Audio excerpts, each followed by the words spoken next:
Hello दोस्तों, स्वागत है आप सभी का आपका अपना YouTube चैनल कभी कमल पर।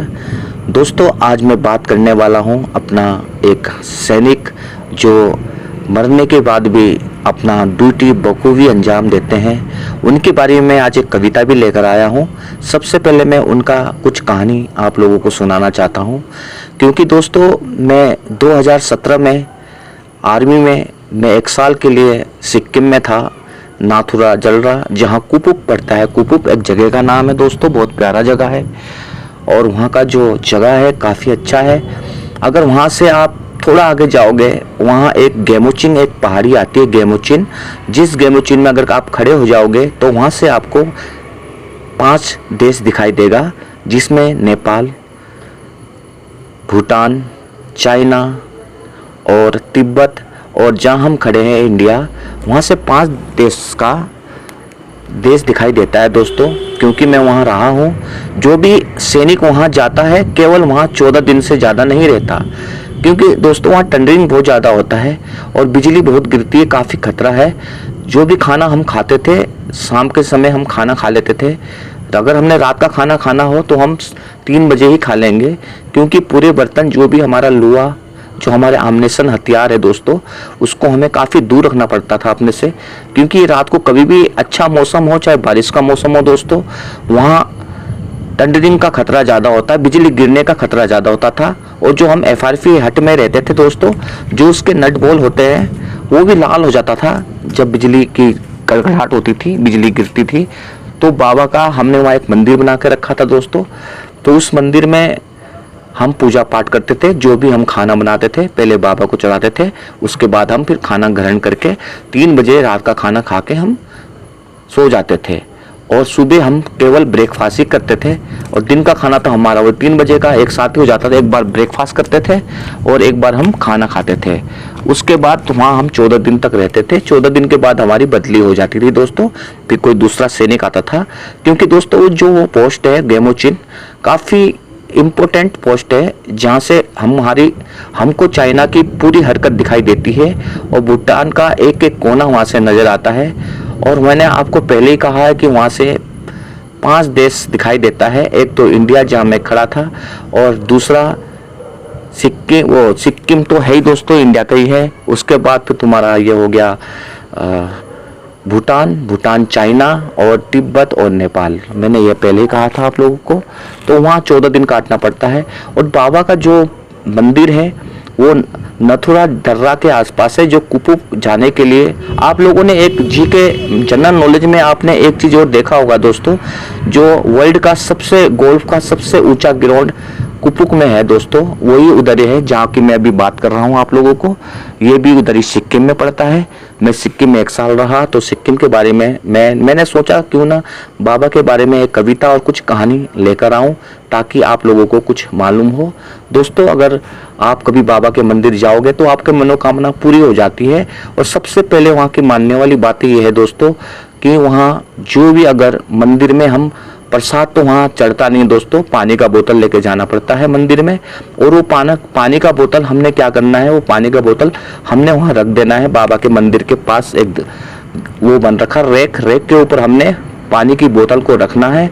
फिर वही पानी की बोतल हम 3 दिन में लेके जाना है, और अपने नाम के साथ फिर अपना बोतल ही उठा के लेके जाना है। और वो 21 दिन के बाद उस पानी को हमने ग्रहण करना है। उस पानी से हमारी जो भी बीमारी होती है दोस्तों, वो सब बाबा ठीक कर देते हैं। और एक मानने वाली बात एक और है दोस्तों, बाबा के जो ठीक मंदिर के पीछे एक पानी का एक कुंड टाइप का है, छोटा सा कुंड है, जो पानी कभी सूखती नहीं, चाहे बर्फ हो चाहे कुछ हो, उसके ऊपर बर्फ कभी नहीं आती दोस्तों। उस मानने वाली बात यह है कि उसके अंदर अगर सिक्का फेंकते हैं, कोई भी सिक्का, 1 का सिक्का हो या 2 का सिक्का या 5 का सिक्का, कोई भी सिक्का अगर हम फेंकते हैं उसके अंदर, वो पानी दोस्तों ज़्यादा गहरा नहीं है, वो कुंड केवल होगा वो 1 हाथ के बराबर। उसमें हम अगर पानी का सिक्का डालेंगे तो उसमें क्या होता है कि वहाँ अगर हम हाथ डालने के बाद पानी का जो हमने सिक्का डाला है पानी में, उसको हम ढूंढेंगे, वो नहीं मिलता हमको, चाहे कुछ भी कर लो। कितने सिक्के पड़ गए होंगे कुछ पता नहीं दोस्तों।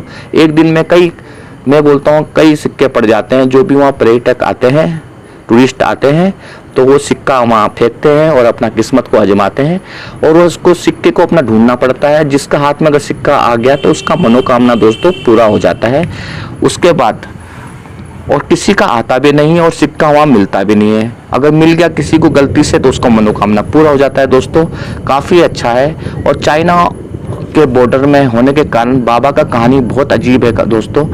बाबा 23 पंजाब के थे, 23 पंजाब रेजिमेंट जो वहाँ पहले थी। तो बाबा का किसी वहाँ नदी है, तो नदी में बाबा का घोड़ा बह गया था, तो बाबा उसी में लापता हो गए थे। तो वो अपने दोस्त के सपने में आकर उन्होंने बताया कि मेरा ऐसा ऐसा है, मैं अभी जिंदा हूँ।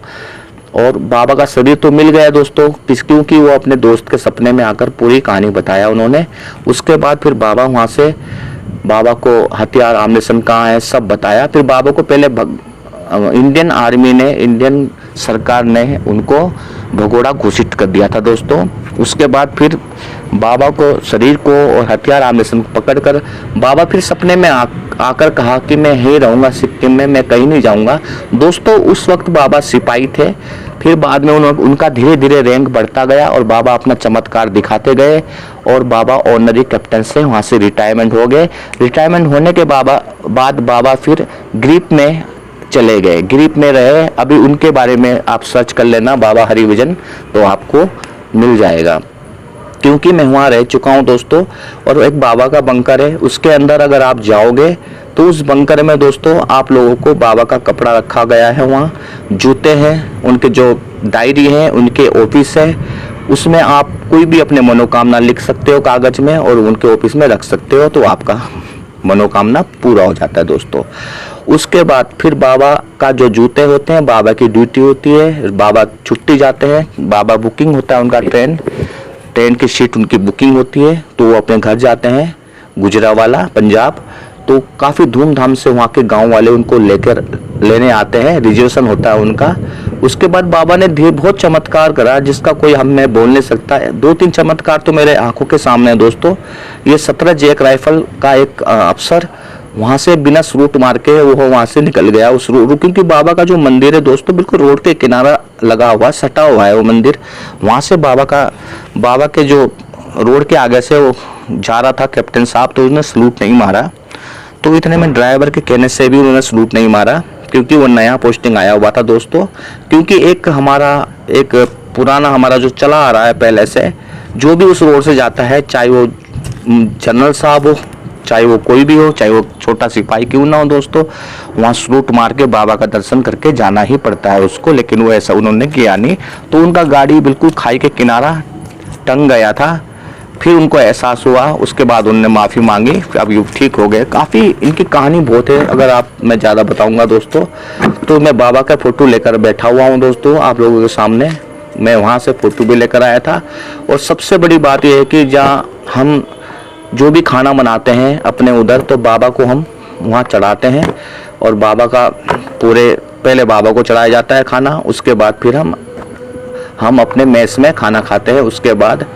और ड्यूटी में जो सोता है बाबा उनको थप्पड़ मारते हैं और उनको सोने नहीं देते, काफ़ी रात भर घूमते रहते हैं। चाइना की तरफ से भी कंप्लेंट आया काफ़ी कि एक आप लोगों का कोई आदमी सफ़ेद घोड़े में यहाँ चक्कर गश्त करता है, कौन है क्या है। तो चाइना वालों को भी अभी पता लग गया कि बाबा भी है दोस्तों। एक देखने वाली बात एक और है, जब भी वहाँ मीटिंग होती है इंडिया और चाइना का, तो बाबा का चेयर एक अलग से रखा जाता है, चेयर के ऊपर बाबा की फोटो को रखा जाता है और हर मीटिंग में बाबा को शामिल किया जाता है। और जितनी भी वहाँ हमारी इंडियन आर्मी है दोस्तों, वहाँ पर मेस पर बाबा की फोटो रखा गया है और खाना हम बाबा को चढ़ाते हैं वहाँ पर। उसके बाद जितनी भी हमारी आर्मी के व्हीकल है, हर व्हीकल में बाबा की एक फोटो तो जरूर होगी दोस्तों।